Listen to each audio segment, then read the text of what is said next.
What luck! What a miracle! One moment I was rushing into the fetid tonsils of that horrible monster.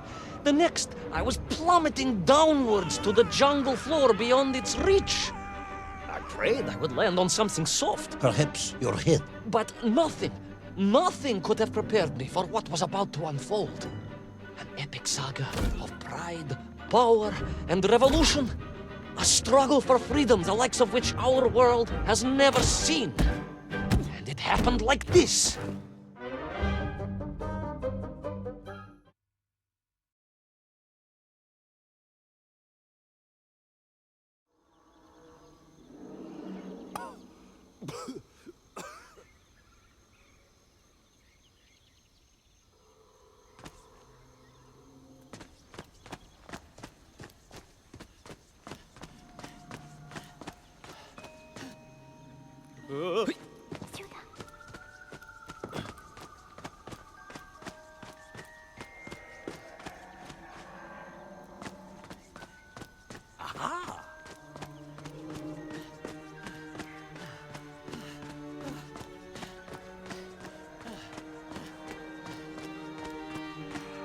Who were those strange, gentle monsters who towered above me?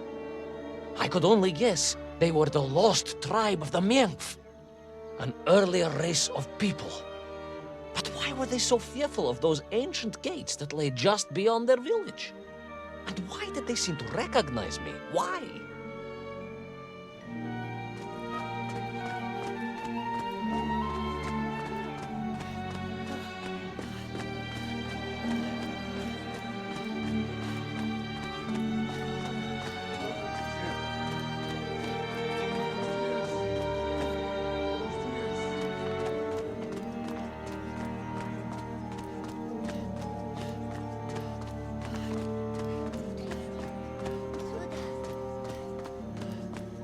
Yes, I'm also wondering why. No, a как же, General? Who was I to question such things? Trapped as I was deep underground.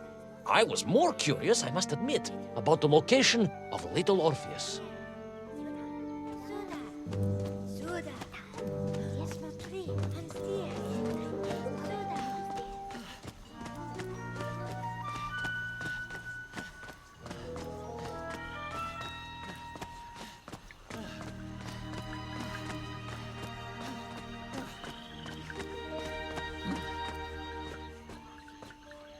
Сюда.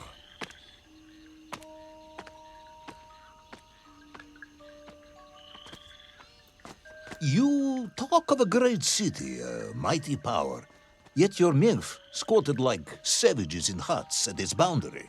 They did. And the answer to that mystery lay beyond my grasp at that point. Because it was a wonder, it truly was.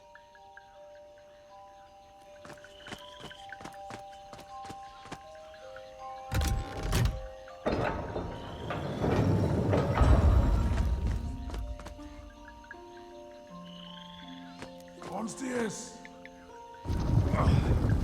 Upstairs.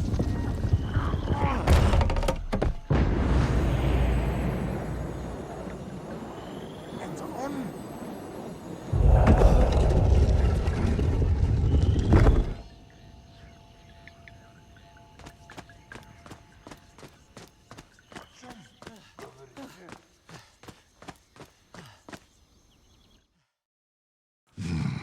The lost city of Agartha. I hope I may one day see it myself. Oh, General, if only you could. Unfortunately, as I shall explain, should you seek Agartha now, you wouldn't find it. It has been utterly destroyed.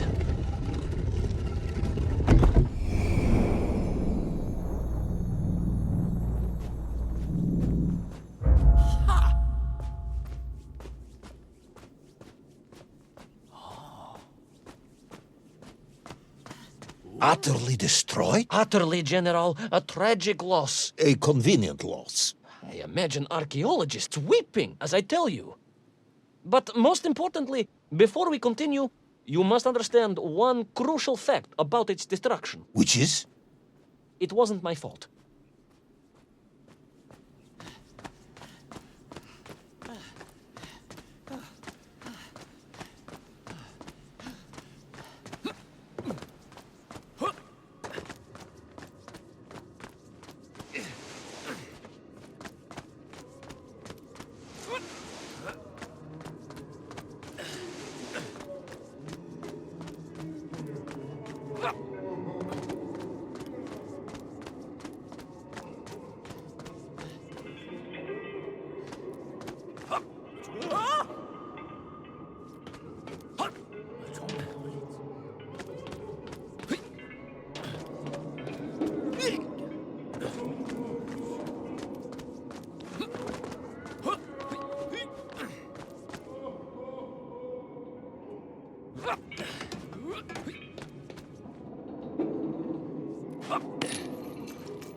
Those poor, unfortunate MENKV, trapped and kidnapped and dragged away, only to return as vicious foot soldiers to some unknown tyrant.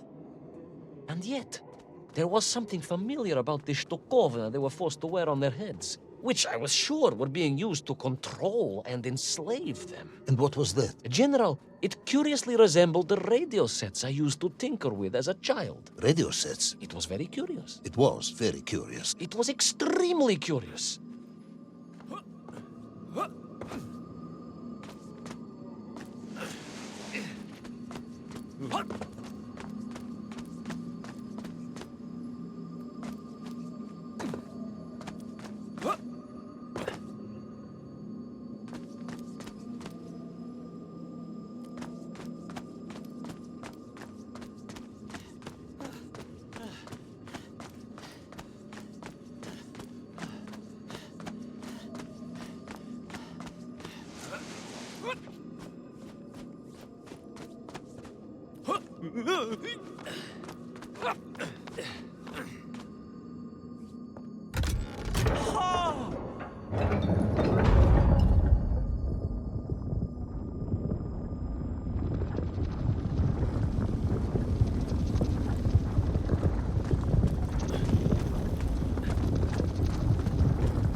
An ancient technological metropolis, powered by a glowing resin, carved from the very earth? A glowing resin carved from the very earth. Do you see, General? I fear you are about to enlighten me.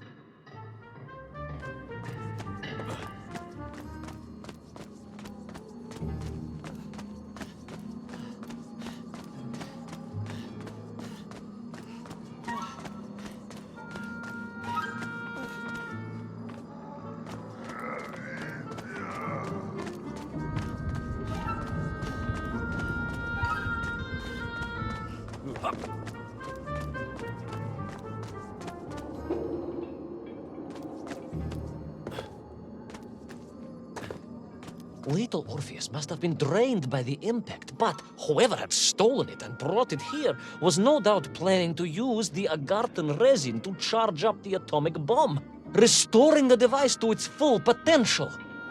What sort of man would come up with such a monstrously reckless scheme? Perhaps the type of man who has such limited understanding of atomic energy that he thinks an ancient metropolis can be powered by shiny marbles.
I am curious, Ivan Ivanovich. You talk and talk about this great subterranean city. Yet what you describe sounds strangely familiar. It does in some way bear an uncanny resemblance to the glorious architecture of Comrade Alexei Dushkin. Wouldn't you agree? Da нет, General. I have never heard of this great Tavarish Dushkin or his works. Interesting. Because you were photographed on the steps of his marvelous Vysotka na Krasnich Varotach, shaking hands with the Glavny Constructor. That was the chief designer? The sweaty little fat man with the bad hearing? Mind your mouth, Ivan Ivanovich. And don't think you can distract me by slandering one of the great visionaries of our time. Without him, neither of us would be sitting here now. I must remember to thank him for that, General.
Those enslaved MENKV were trying to stop me.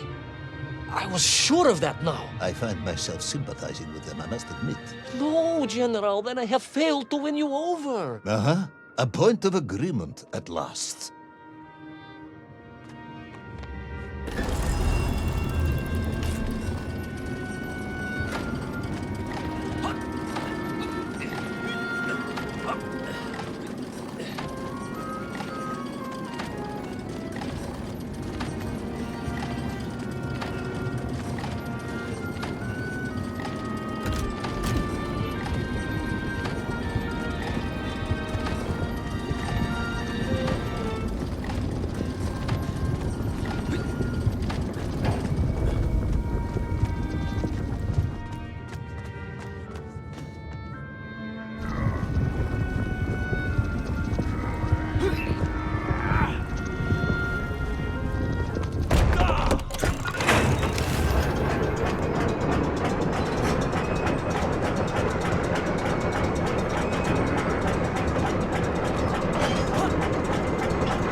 Ask again, General.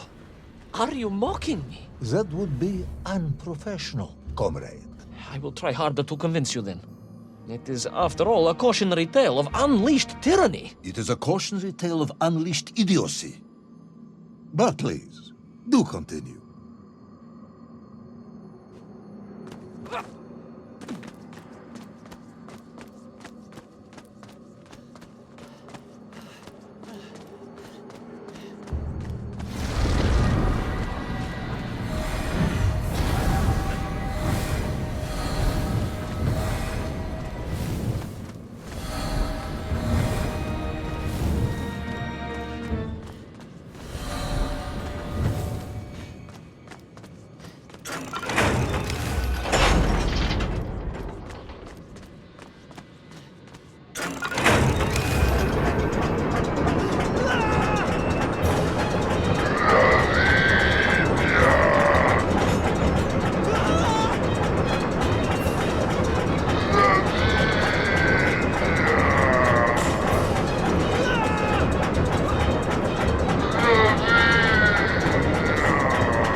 I stepped from the cable car onto a plateau at the center of the city, where a palace, a vast acropolis, stood. I was reminded of Chelyabinsk Sorok. May I ask how you know of Chelyabinsk?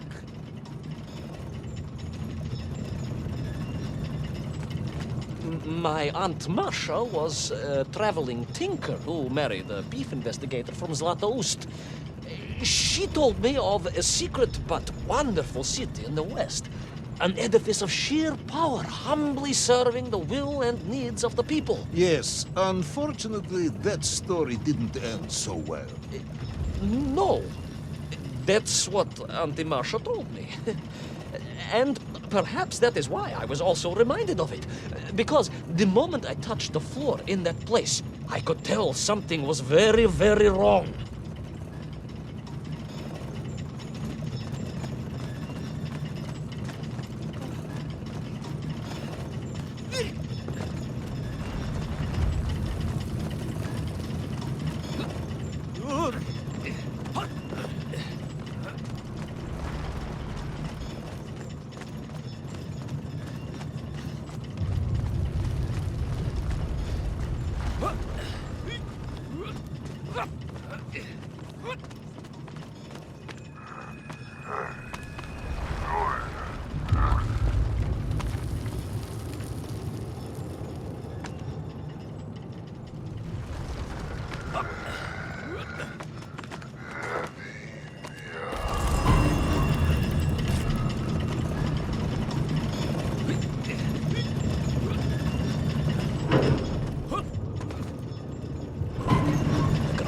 Began to shake alarmingly, and the whole city felt as if it was shuddering. I could only imagine what I would find at the heart of the vast temple. If it isn't a giant glowing marble, I'm going to be very disappointed.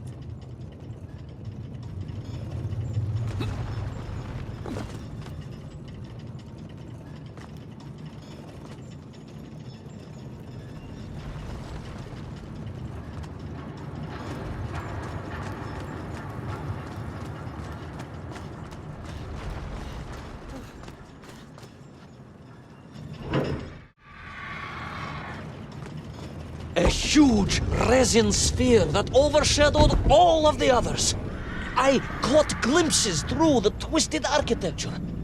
And it was then I saw him. Him? The thief, the enslaver, the tyrant, sucking the power from this wondrous city as he drained the very lifeblood of the ancient civilization and drew it into the atomic embrace of little Orpheus. With a song in my heart, I raced onwards to stop him.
Drained of its power, the magical heart of the city cracked, and it sent shockwaves through the world around me.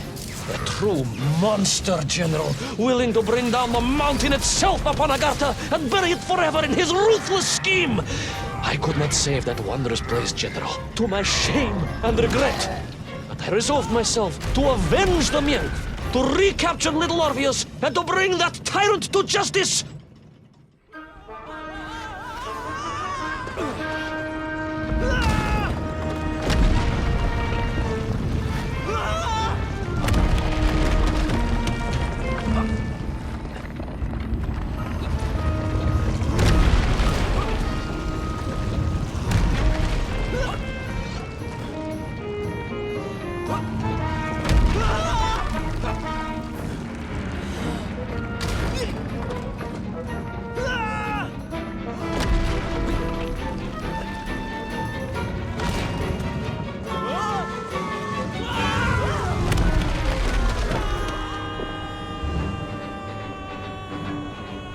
Will our plucky yet careless hero fall forever through those unknown skies? Will he discover the identity of the brutal thief commanding the army of the MENKV?